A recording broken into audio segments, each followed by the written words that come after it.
Kung madalas kang mawalan ng pasensya sa maliliit na bagay, laging nakakaramdam ng tensyon, o madaling ma-overwhelm at magalit kapag hindi ayon sa plano ang mga pangyayari, may paliwanag ang psikolohiya dito.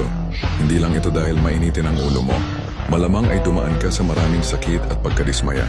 Sa paglipas ng panahon, natutunan mong gamitin ang galit bilang panangga para protektahan ang sarili. May tawag dito, alexithymia. Ibig sabihin, nahihirapan kang kilalanin at ipahayag ang nararamdaman mo. Minsan, mukha kang galit kahit hindi mo naman intensyon. Sa mga estranghero, maayos ka at magalang, pero sa mga mahal mo sa buhay, madalas kang sumabog dahil ganon ka pinalaki. Ngayon, makinig kang mabuti. Kung gusto mong maintindihan ang laro ng isip at emosyon, kailangan mong malaman ang galawan ng mga tao. Basahin mo ang 48 Laws of Power. Kahit si Tony Gonzaga sinabing delikado ang librong ito. Book are considered so dangerous na itong librong ito ay naging ban sa ilang prisons in the US. At totoo naman, hindi ito ipagbabawal sa ilang presinto sa US kung hindi ito tunay na makapangyarihan at delikado para sa kontrol ng utak ng tao. Nandyan yan sa Yellow Basket.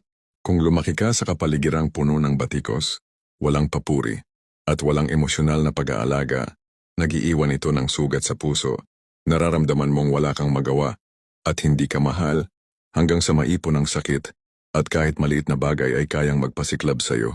Minsan, galit na lang ang natitirang paraan para mapansin ka. Pero tandaan, hindi ito ang tunay na ikaw. Depensa lang ito para maghilom. Kailangan mong muling kumonekta sa batang sarili mo sa loob, kilalanin ang sakit, aliwin ito, at ibalik ang pakiramdam ng kaligtasan. Ang galit ay hindi ang problema, sintomas lang ito. Pag napagaling mo ang sugat, kusa ring hihina ang galit. I-follow mo ang Philip Psychology at matutong kontrolin ang laro.